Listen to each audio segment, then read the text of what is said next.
सुबह मैं उठा और एज यूजुअल परमात्मा की शरण में पहुंच गया। परमेश्वर को नमस्कार किया और दिनचर्या आरंभ करने के लिए आशीर्वाद मांगा। अखबार खोला, चाय आ गई गरम गरम। पहली निगाह मेरी पड़ी स्वरवेद मंदिर के उद्घाटन के ऊपर। प्रधानमंत्री जी ने इस मंदिर का उद्घाटन किया है। मंदिर वाराणसी से कोई 16 किलोमीटर दूर पर बना है। मंदिर का निर्माण 2004 में शुरू हुआ था। आज 19 सालों के बाद मंदिर बनकर तैयार हुआ है। लेकिन मंदिर 7 मंजिला है। मंदिर का परिसर 200 एकड़ में फैला हुआ है। मंदिर के अंदर एक साथ 20,000 आदमी योग और ध्यान कर सकते हैं। मंदिर की दीवारों पर 4,000 श्लोक लिखे हुए हैं और मंदिर के गुम्मद 125 गुम्मद है जो कमल की पंखुड़ियों जैसे बने हुए हैं। मंदिर की भव्यता देखते ही बनती है। मंदिर को बनाने का उद्देश्य सीधा है कि हम अपनी जीवन शैली में परिवर्तन लाएं। हमारी दिनचर्या योग ध्यान से शुरू हो और जैसे पहले हम शाम को संध्या वंदन करते थे उसी तरह से योग ध्यान के साथ ही समाप्त हो। ये एक वैदिक जीवन की फिर से शुरुआत होगी। इससे समाज में संपन्नता आएगी। एक सार गर्भित समाज की संरचना होगी। देश में नया युगारंभ होगा।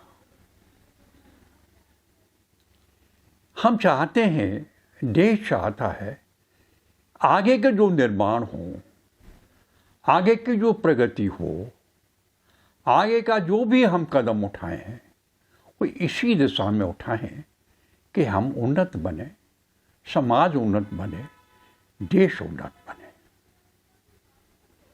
जैसे कि हमने 370 को हटा दिया, बहुत बड़ा कदम था और इस कदम की हम ही नहीं पूरे विश्व में चर्चा है। 2 देशों को छोड़ के चीन और पाकिस्तान, किसी ने भी इसका विरोध नहीं किया है और जो इसके फायदे हैं वो आज कश्मीर में सबको दिखाई दे रहे हैं। वहाँ के लोग भी प्रसन्न हैं।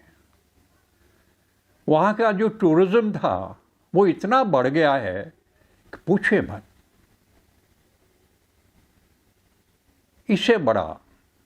इससे बड़ा कोई भी आदमी कश्मीर के लिए वरदान नहीं दे सकता।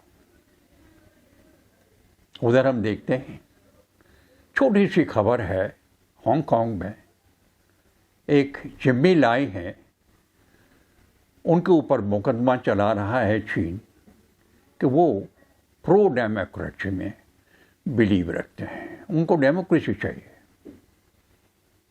मतलब जो हमने डेमोक्रेसी को अपनाया है वो एक बहुत ऐतिहासिक और सही कदम है। अब थोड़ी अपने बारे में कुछ कहूँगा, एक कहानी की चर्चा करूँगा जिसका नाम था अपना लहू। ये कहानी 1983 में मैंने लिखी थी और धर्मयुग में प्रकाशित हुई थी। कहानी बहुत चर्चित रही। कलकत्ता में मिसेस सहाय इस पे फिल्म बनाना चाहती थी, लेकिन पलटन की पोस्टिंग पुंछ में आ गई। हम सारा साहित्य और फिल्म छोड़ के देश सभा में पुंछ पहुंच गए। बात वहीं खड़ी रह गई। कहानी 1983 में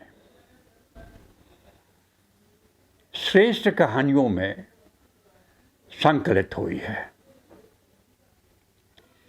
इसके संपादक हैं डॉक्टर राकेश गुप्ता और डॉक्टर ऋषि कुमार चतुर्वेदी। ग्रंथालय ने से संकलित कराया है। कहानी की चर्चा बहुत हुई। इसके कुछ अंश में आपको पढ़ के सुनाता हूं।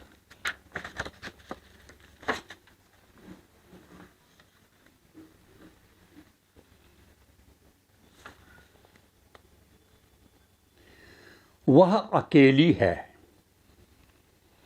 सिर्फ दुखी है जो उसका सच्चा साथ दे रहा है। माँ जी, रानी जीजी और परू जीजा जी एक कमरे में बंद हैं। कोई गुप्त मंत्रणा चल रही है। अम्मा, पिताजी और कुलबीर दूसरे कमरे में गुपचुप कुछ बतिया रहे हैं। घिल मिल सी इन आवाजों में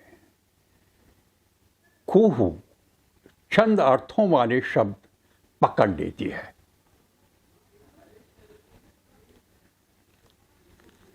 नेक्स्ट ऑफ किन में खूहू का नाम है।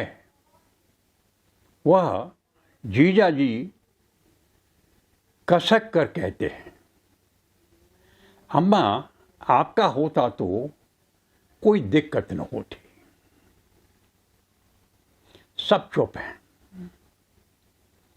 गहन खामोशी है। एक बीभत्स विचार ढीठ बच्चे की तरह पास ही खड़ा रहता है। गुपचुप कूहू की मौत की कामनाएं की जाने लगती हैं। कूहू दहल जाती है। सारे बंधनग्रस्त संबंध इस तरह अनैतिक हो उठेंगे, उसे स्वप्न में भी उम्मीद नहीं थी। उसकी दृष्टि फिर से शून्य में भरी रिक्तता से लड़ती है। कहानी का भावार्थ। एक युवती जिसका पति वीर गति को प्राप्त हो जाए, उसकी क्या दशा होती है। कहानी बहुत चर्चित थी, प्रशंसित थी, और आपका मौका लगे कभी तो प्रणेता पब्लिकेशन को विजिट करें और देख लें। आगे कविता। वसुंधरा।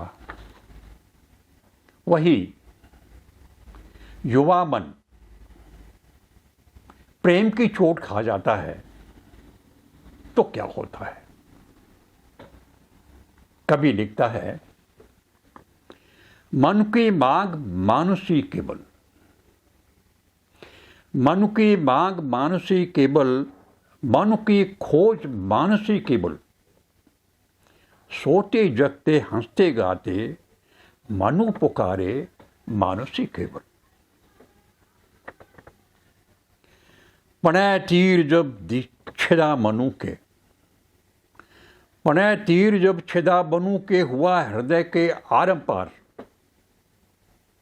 आहे भरता लिए मनु जो, आहे भरता फिरे मनु जो, नभ मांगे धरती से प्यार। आज के लिए इतना ही।